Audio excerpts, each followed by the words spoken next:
Good morning. Welcome to Midweek Musings here at Trinity Heights United Methodist Church in Newton. I'm Kent Little, pastor. It is good to have you join me, whether you are joining in this moment or whether you find this later on our Facebook page or on our YouTube channel, as it is recorded and saved in those two formats and venues if you find this at a later time. Anyway, most importantly, thanks for joining me. So this, to some degree, this week seems like kind of a normal week, but I have managed to make it kind of a crazy week. So anyway, today I have 3 or 4 meetings that trying to get to and around, and so I mean, it's good. It's good to be busy. It's good to be engaged with not only our church but with our community as well. So anyway, so it's it feels like kind of a crazy. This is Wednesday already. It seems like just yesterday was Sunday. So anyway, we had good worship this last Sunday morning, and then Monday, as I recall, was kind of a normal, it indeed was kind of a normal day. Didn't have a lot going on, just kind of normal busy on Monday. So had a good day on Monday. Yesterday, I traveled to Trudy and I traveled to Topeka. We went there to represent in the State House with KIFA, Kansas Interfaith Action Group, which KIFA is a action group that speaks out and supports a lot of social justice issues here in our state. They're focused on our Kansas state. You know, I think I mentioned a couple weeks ago that I was in Washington, D.C. For a similar event sponsored by the United Methodist Church, where we had worship and we marched to the Capitol building in Washington, D.C. and held a rally for immigrant justice. Then we had the opportunity, as they would, to meet with our representatives if they were available, to express our concerns around immigration and how immigrants are being treated in our country right now. So that was a few weeks ago. I attended that. Yesterday is an organization that KIFA is an organization, like I said, that focuses just on Kansas, and so we were there pretty much all day, not quite all day, but we got there I think at 8:30 yesterday morning, and headed out about 2:30, 3 o'clock. And so we gathered for some training about how we speak with our representatives and what our concerns are. We covered a plethora of issues, immigration, and our concerns around particular bills that are being put forth regarding how we as a state treat immigrants, and how some of those bills are promoting injustice and unjust profiling of persons of color, and also around LGBTQ issues and the injustices, especially with transgender persons. The most recent bill that was passed, law that was passed, was around which invalidated driver's licenses and identifications, etc.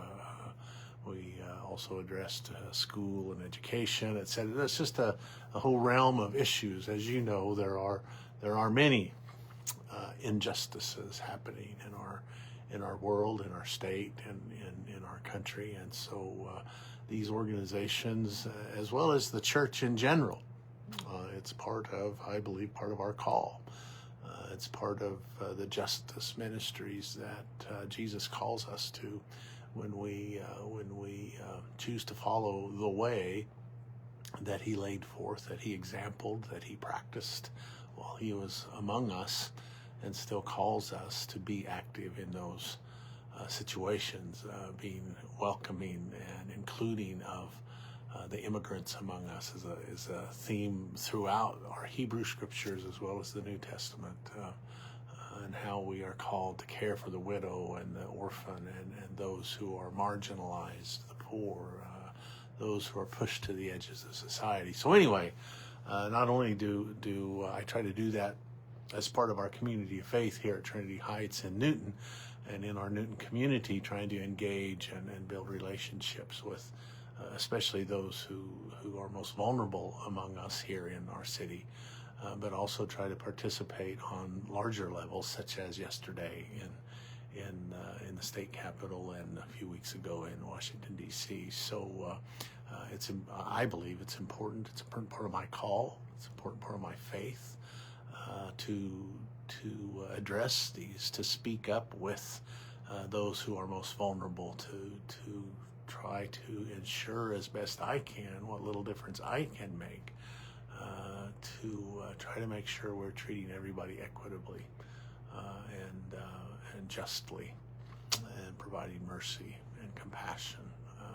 So anyway, so that's kind of what I've been up to. So yesterday was a fruitful day. Yesterday was a fulfilling day in the Capitol building. We did have opportunity. We didn't actually get to speak with any of our representatives from our area in Topeka, but we did drop off cards with our concerns and with our encouragements to those representatives on how we felt like they needed to address those bills that are currently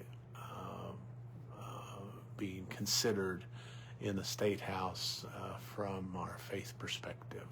So anyway, so that was what was going on yesterday. Today is in terms of the church day. It is kind of a normal Wednesday. I have other things I need to attend to, but that's just part of it. But anyway, so today we will have our normal Wednesday evening times together. I believe at 4 o'clock the bell choir practices. At 4:30 I have my book study. The book we're working on is the Lightmaker's Manifesto. So it's a book about how we use our particular gifts and talents and graces to affect change in the world, to participate with what God is doing in the kingdom, and how we can help kingdom come, if you will, on earth as it is in heaven, as the prayer says, and how we utilize what we're good at. What are our passions? What are those things that resonate deeply with us, and how we can engage the world in ways that are just and merciful and compassionate and loving. So that's where we are in the book, The Lightmaker's Manifesto. And so that's at 4:30. Even if you haven't, even if you haven't participated in the book study, I think we're on the third chapter. So if that sounds interesting to you, please don't hesitate to join us. We'd love to have you anyway, even if you haven't been with us the last couple of 3 weeks. And then, of course, at 5:30, we have our WOW meal, our Welcome on Wednesday meal. I forgot to look to see what we were having tonight, but I know it's out there somewhere on our Facebook page and in the email in the church email you got. Stephanie, it really doesn't matter what we're having. I can speak with confidence. Stephanie is a wonderful cook, and it will be delicious and worth the time to come and join together in a meal and some fellowship, sitting around table, and sharing together our stories and our connections. So at 5:30, we'll have a meal, and then and then there's time for children's programming for the children who may be present with us. And then at 6:30 is choir practice, chancel choir practice. So invite you to be a part of that. Even if you haven't been in the past, please feel welcome to join the choir. And it is such an important part of our time together on Sunday mornings especially. So anyway, so that's kind of what's going on today. Kind of a normal Wednesday. So that's kind of what's going on today. Tomorrow morning at 9:30 is Coffee with Kent out at 1887 Cafe on the Bethel College campus. It's as I've said in the past, it's we don't do a book study. There's no programming. It's just a time to get together, have a cup of our favorite morning beverage, and just visit, catch up, what's going on, sometimes it's what's going on in the church, sometimes it's what's going on in the community, what's going on in the nation, the world, etc. Just whatever we feel moved or to visit about, families, etc. It's just a time for connection and building relationship and catching up to see what's going on in our lives. So anyway, be glad to have you be a part of that as well. So that's at 9. I always say it's from 9:30 to 10:30-ish. Depending on the discussion, sometimes we run past 10:30, but generally about an hour.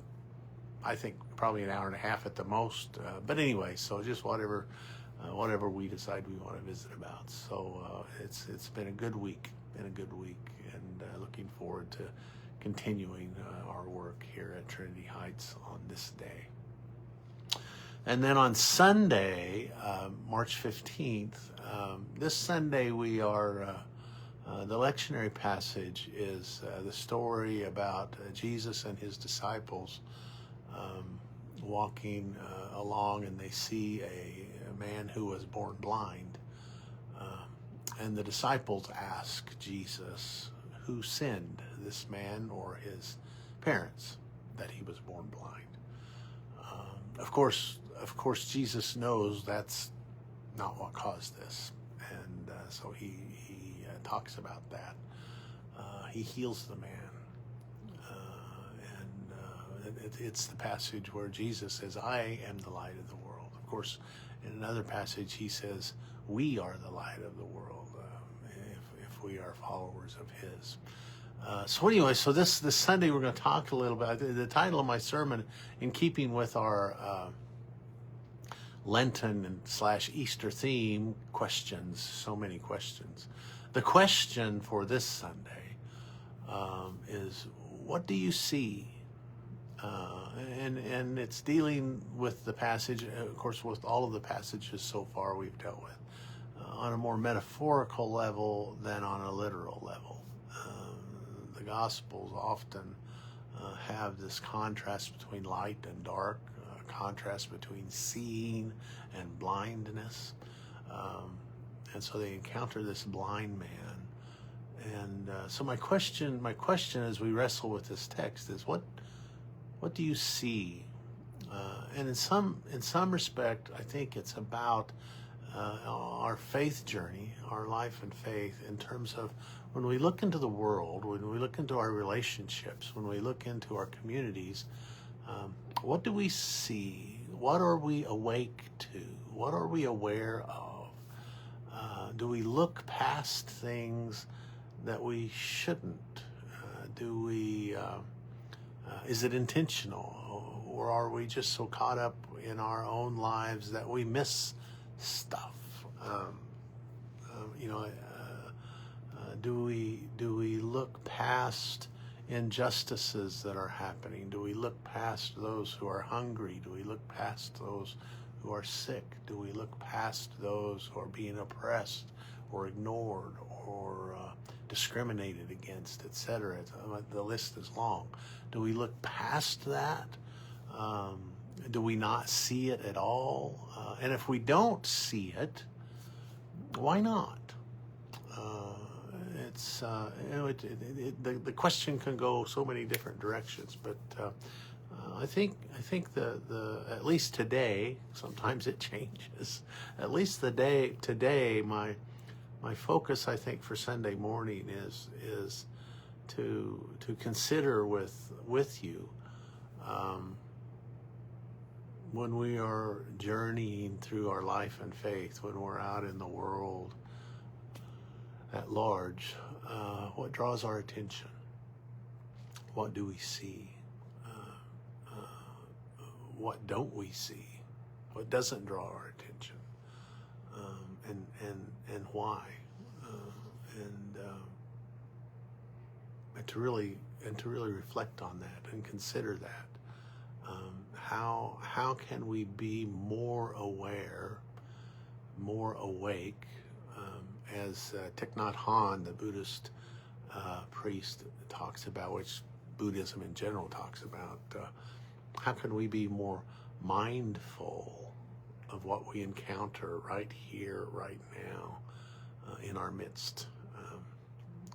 I know the word woke gets a lot of bad press, but in general, Jesus talks a lot about being woke, so to speak. He has parables about staying awake, staying aware, being awake to what's happening around us. In some respect, I believe, in that sense, being woke is a prayer for how we want to see the world, what we want to see in the world. And we want those who are blind to be able to see, even if it's us. Maybe we're blind. Maybe we're the blind man that Jesus and the disciples encounter, or maybe it's someone else. But anyway, so I think what I want to wrestle a little bit with this Sunday is just what do we see? What are we called to see? What does it mean to follow the way of Jesus? And if we do follow the way of Jesus, what is it that we should be seeing when we journey through this life and faith, as we journey through this world, as we encounter the community we live in, the families we live in, the state we live in, the nation, the world, et cetera, et cetera. What do we see? And maybe more importantly, what does the Spirit call us to see? What are we supposed to be awake to? Anyway, so hope you can join us Sunday morning. Our live stream has been back up and going. We're not using my phone anymore, so I think the reception and the sound quality, etc., is much better. So we're glad to finally have that fixed. So if you need to join us online, please do. You'll find that information on our website, and I try to post it every Sunday morning as well before we get started. And of course, if you can be here in person, we would love to have you, love to see you in that moment as well. So 10 o'clock Sunday morning, come join us as we reflect on the question, what do you see?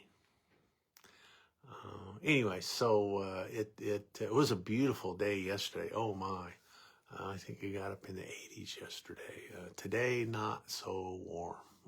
It's still a decent day, but it's pretty breezy, pretty chilly. I think it was 40 when I left the house this morning. So we're on that tension line of early spring where you don't know whether you need a coat or whether you need a t-shirt and flip-flops. And so anyway, we're on the downhill slope this morning with the colder weather, but it is, I think, supposed to warm up by the weekend. So anyway, hope you're doing well. Hope you're getting out and about as you can. You are in my prayers. Those of you who can't get out, whether you're in the hospital or whether you're not feeling well, recovering, etc., know that I lift you in prayer on my morning prayers each day, and think of our community of faith often, and as well as keeping our community, our state and federal officials in my prayers, etc. So know that you're not alone. There are many with you in this moment. So thank you for joining me. It's always good to have you here. Hope you have a great day, great rest of the week, and continue to strive to be a light and to love one another, every single other, until there are no others, only one beloved community of all. May it be so. May it be so. Have a great day. Goodbye and God bless.